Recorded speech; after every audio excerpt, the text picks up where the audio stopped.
Nouveau bâtiment pour Grenoble École de Management. GEM vient d'inaugurer son Labs pour apprendre aux étudiants à se glisser dans la peau d'un client lambda dans les conditions du réel.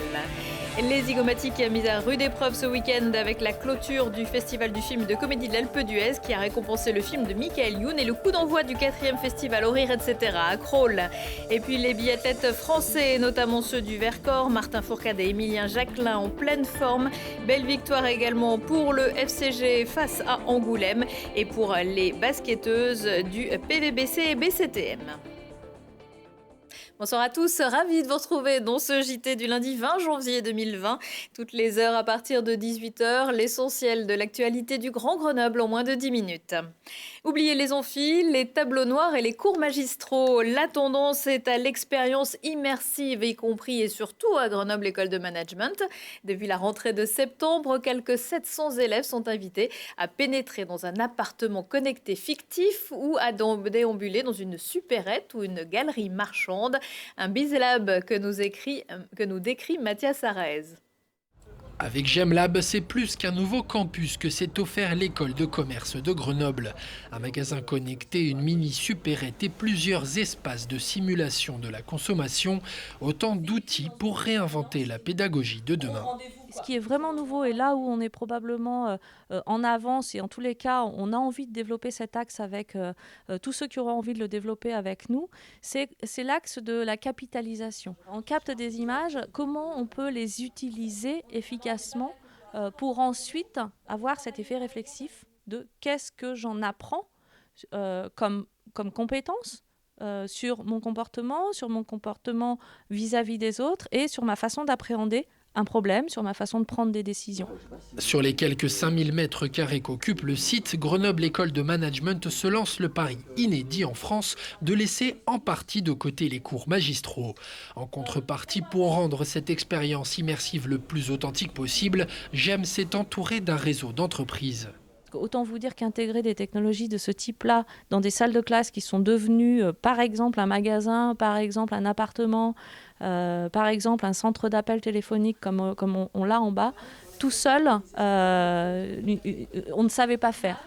Donc on a intégré des compétences, et notamment des compétences technologiques en provenance de l'écosystème grenoblois, parce que c'était collaboratif. Au total, ce sont plus de 3500 étudiants qui expérimenteront prochainement ces nouvelles techniques. Ce campus de 5000 m² comprend 6 espaces de coworking et 7 plateformes immersives. GEM espère voir 50 entreprises y investir chaque année. Les histoires d'amour finissent mal en général. Elle accusait son ancien concubin de la harceler. Une femme de 32 ans et son nouvel ami, un homme de 27 ans, ont été mis en examen et écroués dimanche soir à Grenoble, respectivement pour assassinat et complicité d'assassinat. Vendredi, le corps de Frédéric, 49 ans, avait été découvert par un promeneur dans l'étang du Cré à Suville en Matésine. Le couple a reconnu les faits, à savoir avoir donné rendez-vous à la victime, l'avoir frappée et avoir jeté son corps dans l'eau. Si votre bonne résolution en 2020, c'est de rire un peu plus chaque jour, ne ratez pas le 4e festival Au Rire, etc. Un événement Télé-Grenoble et de la lumière dans la boîte. 6 soirées pour vous fondre la poire, pour vous donner la pêche ou la banane, tomber dans les pommes de rire ou rougir comme une tomate, des vitamines pour bien commencer l'année. Lilian Veillé, qui a assisté dimanche au premier spectacle, celui de Giovanni à Crolles, a approuvé. C'est un one-man show un peu particulier parce qu'il n'est pas tout seul.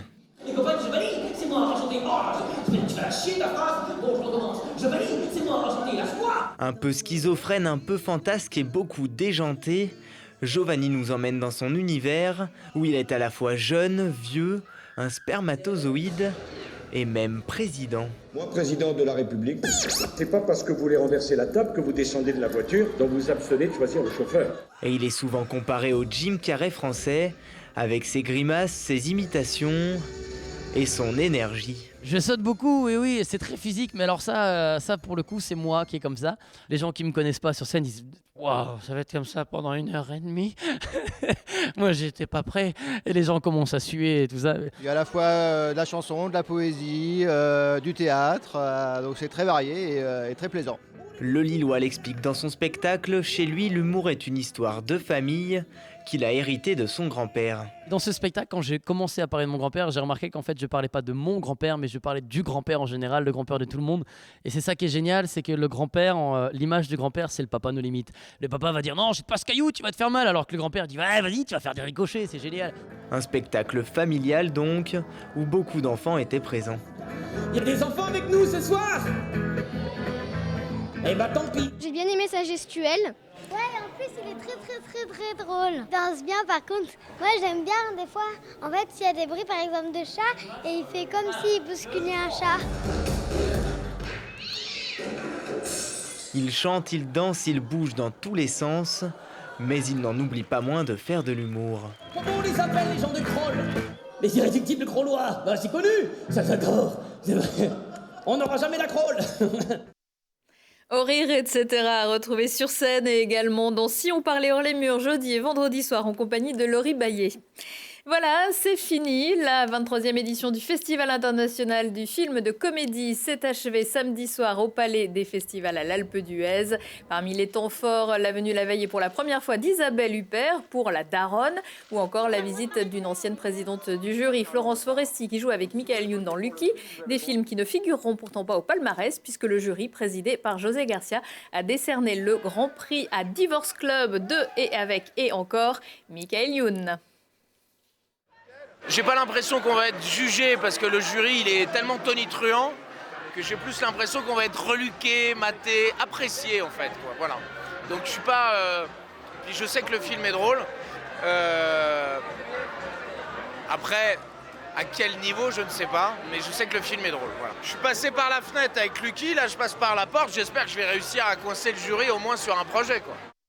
Et pas le temps de souffler pour l'équipe puisque la promo continue. Sitôt descendu de l'Alpe d'Huez, les comédiens de Divorce Club, François-Xavier de Maison, Arnaud Ducré et Caroline Anglade étaient également reçus au Pâté et Chirol dimanche après-midi pour faire découvrir au public de l'Aglo ce film. Pour ces habitués du festival de l'Alpe d'Huez, Divorce Club a le potentiel pour devenir un carton et visiblement les spectateurs sont du même avis. C'est moi, Ben Catala, qui me fait jeter par mon ex-femme, qui va devenir mon ex-femme. Elle couche avec son patron et on entend tout ça dans les enceintes d'une réunion. Ils ont gardé les micros allumés, on entend tout ça. Donc je descends, je chute au 4e sous-sol et je vais dans une réunion de divorcés anonymes où je rencontre mon pote Patrick, joué par François-Xavier de Maison, qui lui est milliardaire. Il a vendu une start-up et il est seul, divorcé. Et il me dit là, on va s'éclater mec, il faut reprendre notre vie en main et s'amuser. Et voilà, et donc on va repartir tous les deux à se marrer, un peu à la Very Bad Trip, j'ai envie de vous dire, ou Loup de Wall Street. Je ne vais pas tout divulguer, mais je rencontre quelqu'un et ça va être compliqué pour le Divorce Club. Et ça va être compliqué pour nous. On a eu d'abord le prix de la presse, qui était un beau prix, très prestigieux et énorme, et le Grand Prix. Le Grand Prix du festival, et Michael était fou de joie. Le film, il y a un rire par pratiquement toutes les 10 secondes. C'est une bombe atomique de rire. Moi, je suis fan du film. Profondément, et Arnaud fait un numéro d'anthologie. Je vous dis pas, mais la dernière demi-heure, c'est énorme. C'est énorme, il va très très loin. À découvrir sur les écrans le 25 mars, les autres lauréats de l'Alpe d'Huez, prix du public mine de rien, prix d'interprétation féminine Elsa Zilberstein et interprétation masculine Stéphane de Groot pour Tout nous sourit qui obtient également le prix du jury. La 42e édition de la Foulée Blanche n'aura pas lieu dimanche 26 janvier sur le plateau du Vercors. Les organisateurs l'ont confirmé ce week-end et ce malgré les petites chutes de neige vendredi. Mais il aurait fallu au moins 40 cm de poudre blanche pour que les machines puissent travailler. La piste de 42 km bien au-delà du plateau de Gèves. Le site qui accueillera en revanche dès mercredi les courses enfants, jeudi la Foulée jeune, vendredi la Génération Plus et samedi la Foulée classique et biathlon entreprise. La Foulée des patients, une nouveauté ainsi que les différentes animations restent aussi au programme. Une satisfaction quand même pour le Vercors, la qualité de ces biathlètes. Une fois encore, ils ont l'honneur d'être en première place du résumé des sports de week-end préparé aujourd'hui par Lucille Dailly. Quand on est tout en haut, on peut aller encore au-dessus. Avec 4 victoires en 4 courses de Coupe du Monde, Martin Fourcade confirme non seulement son retour en grande forme, mais il agrandit le champ des possibles en entraînant toute l'équipe de France avec lui, dont Émilien Jacquelin, 2e du sprint d'Oberhof derrière Martin. Le Villardien gagne avec le relais à Ruhpolding et termine 6e de la poursuite. C'est large, mais il manque quelque chose. Le FCG Rugby gagne 30-8 contre Angoulême, mais avec un essai de plus, les Grenoblois auraient remporter un point de bonus offensif, comme l'a fait son rival Perpignan, qui du coup trône seul en tête de Pro D2. Grenoble suit avec un petit point de retard. C'est confirmé, les basketteuses iséroises sont là et font oublier leur début de saison à la traîne. La Tronche-Mélan gagne pour la deuxième fois consécutive sur son parquet, 70-59 contre Centre Fédéral, la lanterne rouge de Ligue 2, pendant que les Voironnaises du PVBC croquent Nice 78-43 en National 1. Et puis Anglette donne décidément bien du fil à retordre aux brûleurs de loups, mais cette fois c'est Grenoble qui a le dernier mot au tir au but, une victoire à Pôle Sud qui laisse les brûleurs bien en tête de Ligue Magnus.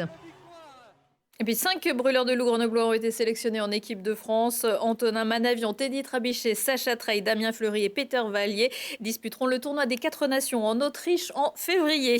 Prochain rendez-vous avec l'actu dans 1 heure et en replay sur télégrenoble.net. Je vous souhaite à tous une excellente soirée.